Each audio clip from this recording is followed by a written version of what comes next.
Te reo ererangi o te mānia. This episode was produced in Otatahi by Plains Media, with support from New Zealand On Air. Today I'm lucky again to have Keryn with me from the Brainwave Trust Aotearoa, and we're going to be talking teenagers. This is a series of 2. Today we're going to talk about why we're still important as parents in our teens' lives, and then next session we'll talk about how we can be and remain important in our rangatahi lives. Thanks for joining us for Being Real Parents with me, Anna, and my colleague and buddy, Kate.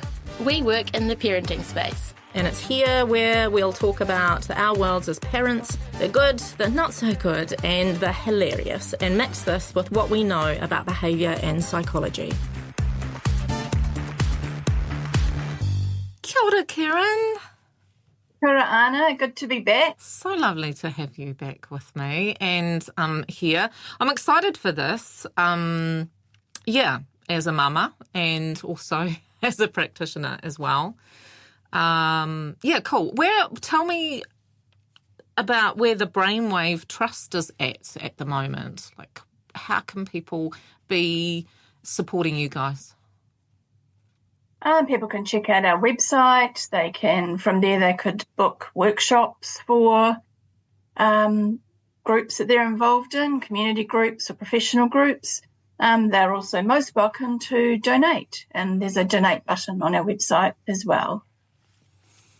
Love that. So today we're going to talk about rangatahi again, series of 2. And today about us remaining important in their worlds and why. Do you want to kick us off with, the good reasons why? Sure. I think it's important to empower parents to understand just how important we are at that stage of our young person's life. There's so much going on for young people, so much change in their bodies, including their brains, and the world around them. And having parents or other competent, caring adults there to support can make a huge world of difference. And it's not a message that parents necessarily hear often enough. So I think this is a great opportunity to get that word out there that while friends become more important in adolescence than they perhaps were in childhood, parents remain every bit as important, although what that looks like will be changing. Yeah, and it's tricky, isn't it? Because, it looks like our young people aren't as reliant on us and therefore don't need us as more. And sometimes it actively looks like they really don't want us in their lives at all. And so I think it's a great message to be told it's important that we are there. And then figuring out how we might do that as well. Yeah, cool. Absolutely. What do we know about the positive benefits of remaining involved in our kids' lives? I'm saying kids, I mean youth, I mean teens, I mean rangatahi, yeah. As I tell my girls who are now young adults, they'll always be our kids or babies anyway. So, I think it'll probably be easy to list any areas where parents didn't have an impact if they had have a positive, strong relationship with the young person. Some of the areas that we know about from research, benefits to mental health, to school attendance and performance, to overall health, physical health as well, reduced likelihood of there being issues with substances. And interestingly, how we interact with our young people actually influences their brain development, because there's a lot of development in a whole pile of areas, including the brain, going on during adolescence, and how we interact with young people, how we connect with them emotionally, how we support them with their emotions, not always easy, can have a positive impact on how their brain is developing, because their brain is responding to the experiences that they have during that time. So pretty much any area you can think about, parents who are there doing their best, imperfectly, supporting their rangatahi, can be influencing all of those areas. I love that you say imperfectly. Yeah. Is there another way? Well, no. Because I missed it. Yeah, exactly. And I think that that's the thing, is that we often stretch for perfection in this, and that it does not exist. Hey, yeah. No, it sure doesn't. And actually, that's not what's needed, because in those imperfect moments, they provide opportunities as well, both for learning for the young person, but also potentially strengthening the relationship. Because one of the things that we know from the research, it's not, for example, that there shouldn't be any conflict. It's not that conflict with the young person is innately bad. Obviously, it's not typically fun for anyone involved, but it's how that's managed that is really important. And I guess for those times we are perhaps far less than ideal, it's repairing that, it's owning that and making steps to repair the relationship with our rangatahi that really matters, not the fact that we might have lost our cool a bit or missed an opportunity to support or jumped in with advice when actually advice was not what was wanted. We can own that and go forward from there with our young person.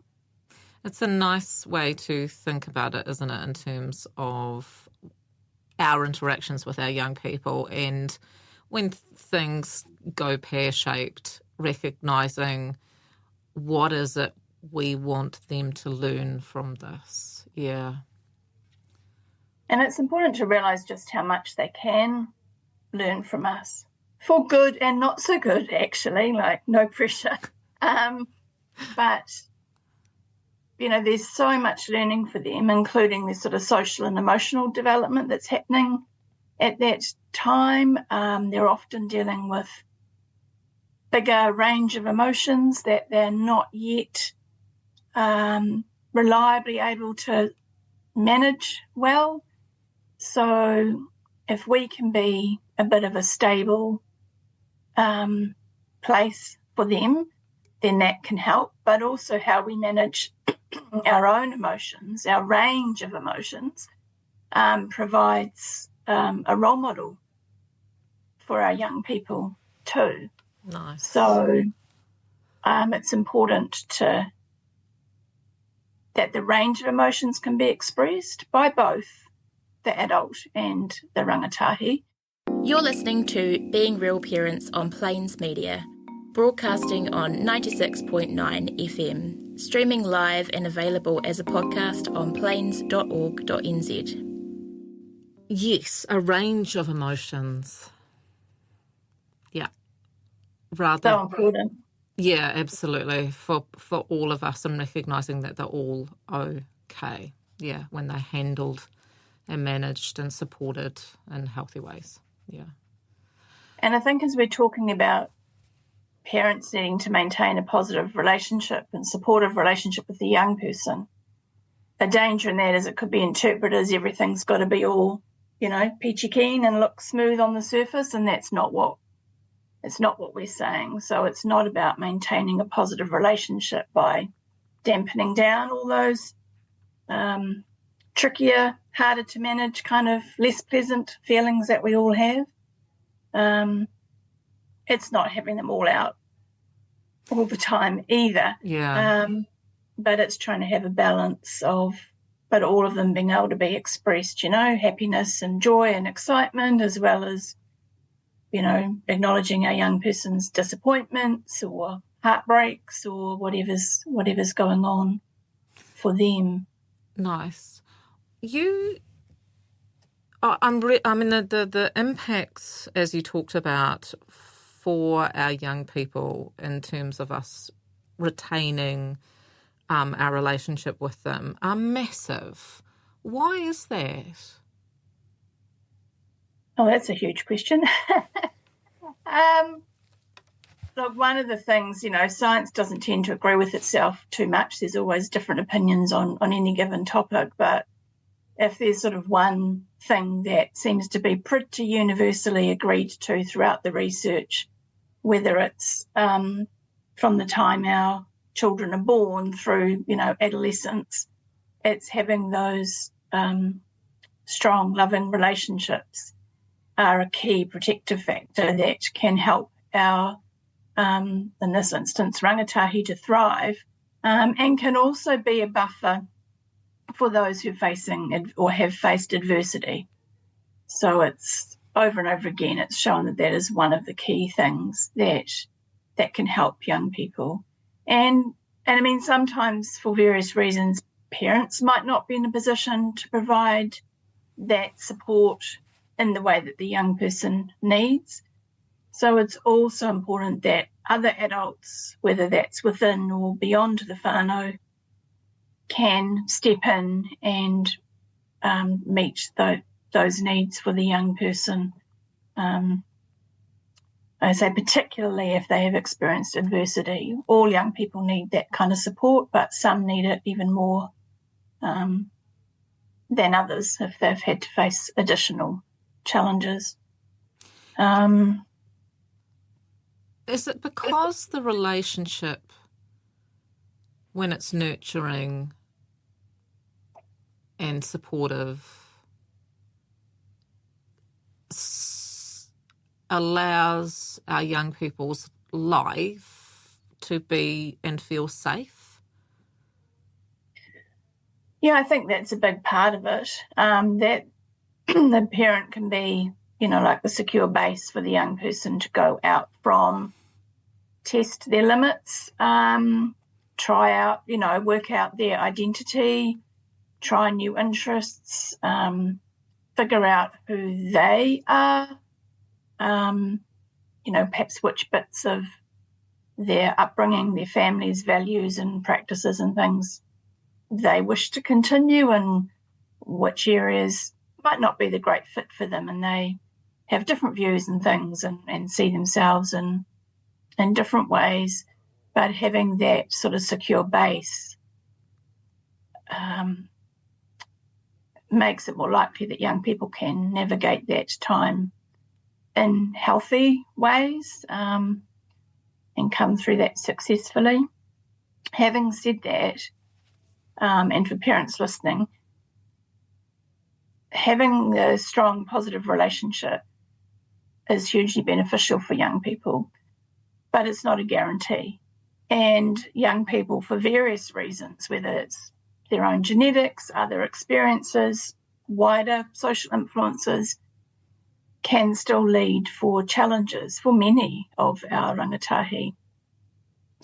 So the takeaway, I think, for the role of parents and other adults is, if we're in there being supportive, balancing warmth with appropriate limits, we lessen the likelihood of challenges, but we're also in a better position to support young people through those challenges if and when they do arise. So I think that's really crucial to understand. If a parent's listening and their young person's facing, various challenges right now, doesn't mean that they weren't in there providing that support. That's a really good point, actually.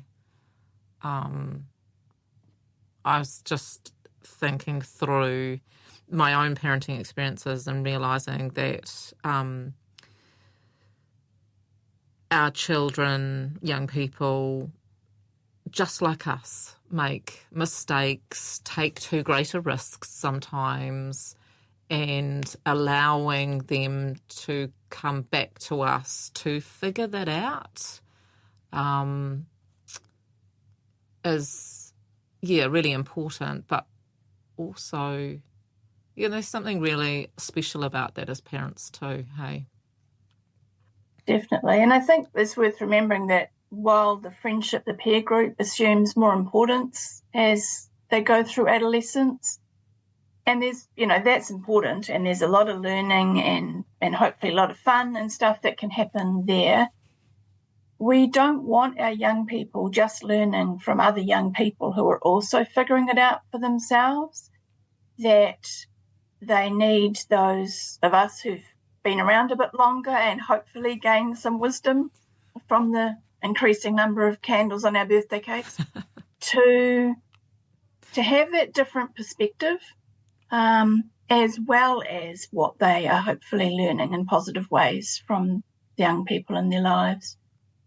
But that also reminds me of another point. When we talk about having a positive relationship, we're not talking about adults and parents needing to be the friend of their rangatahi. Agreed. Hopefully a young person has friends, but the parent role is different, and that friendship may come and develop perhaps more as they've moved through the adolescent period and everyone's coming out the other side. But it's a bit of a mistake to think that the way you have a positive relationship is trying to, be your young person's mate rather than being their parent. It's because the relationship changes, doesn't it? When our children are moving into adolescence and then, of course, into adulthood. Yeah, and so remaining their parent in that is an interesting time. Yeah, I've loved it because it's been a time when I've learned from, I learn from them as much, I think, as they're learning from me. So it opens up this new world for deeper kōrero and, their perspective is, interesting and important. And it's a richness. It becomes a kind of richness. And I think that's the change in parenting. It's kind of almost it feels like a lessened parenting role, but it's not a friendship role, and it's there's a mutual respect in it. Not that there isn't when you're a parent of young children as well, but there's just that change in their contributions, I guess.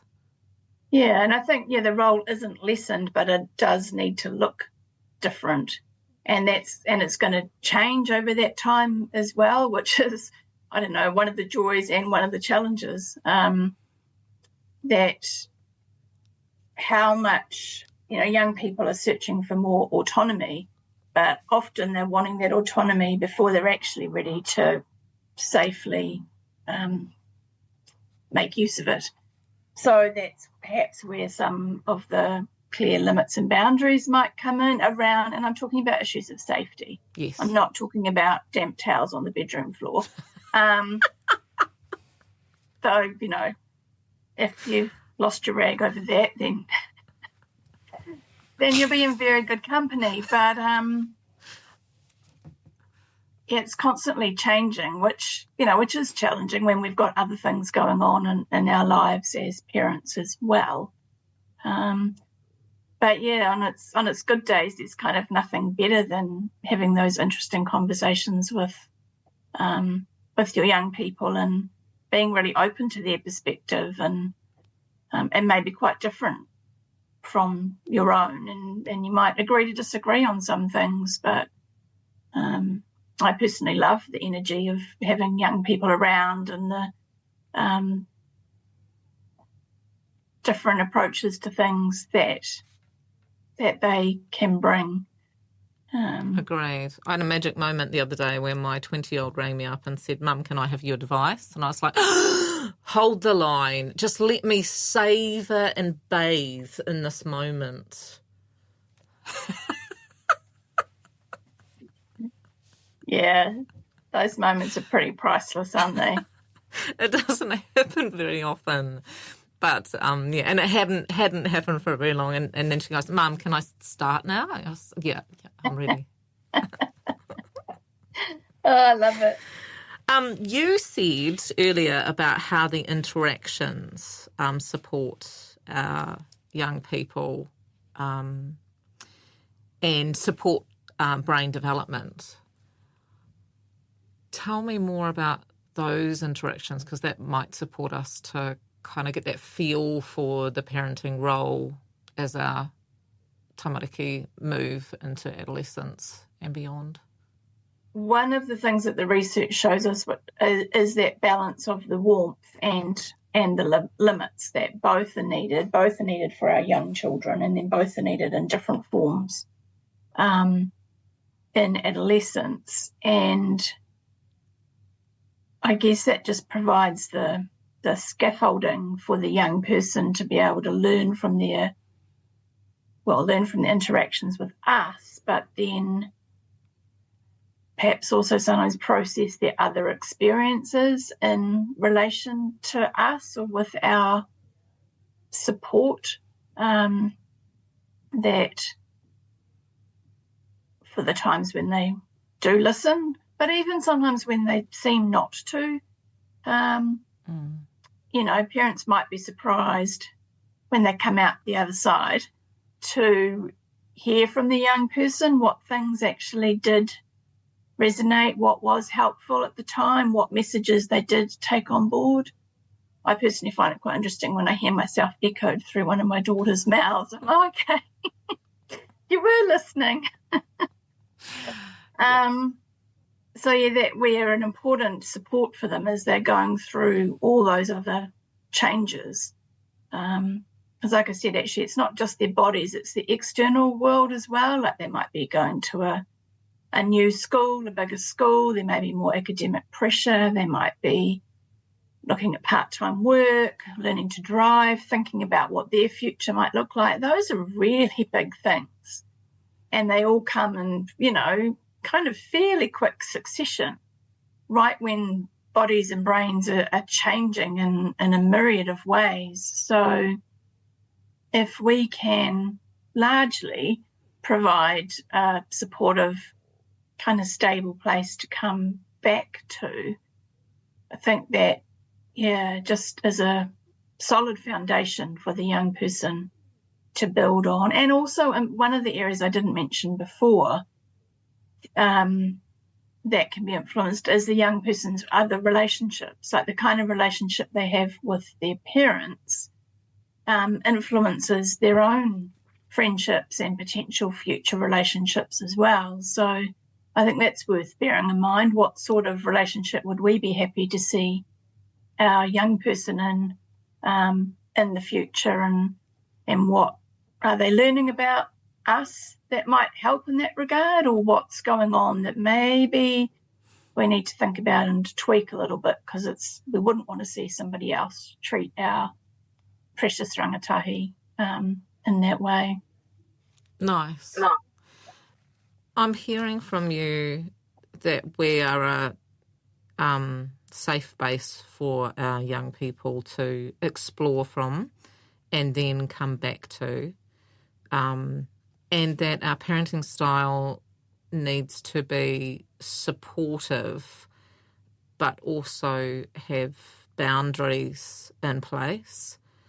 I know we're going to come to Series 2 next time around the how, but just recognising that those boundaries will also change too as things change, as they change. Yeah. Bearing in mind this is one of two in this cool series with Brainwave Trust and Keryn. But for today's session on the why we're important in our young people's lives, here are the top tips. Thanks, Anna. I think the first one is to remember that we're important, even if you can't see it at the time. And it might be a few years before you reap the rewards, but you are important. You do have a big influence on your young person. So just hold on to that. Having that positive relationship doesn't mean that there won't be challenges, but it makes the big challenges less likely. And then it is hugely important to support our young people through challenges that they may face. And also to remember all our rangatahi are individuals, as are we. So what that relationship looks like for one rangatahi may be very different for their younger sibling who's coming along, and between one parent and rangatahi and another. So there's no template for doing it. We need to respond to our young person's unique personality and needs at that time the best we can. And then, as we mentioned, repair those things when we fall short of how we wish we'd interacted with them. And enjoy. Beautiful. Awesome. Thanks for being with us today. We hope you've learned that while parenting is challenging sometimes, that's totally normal. It's been fun having you with us. Keep being amazing.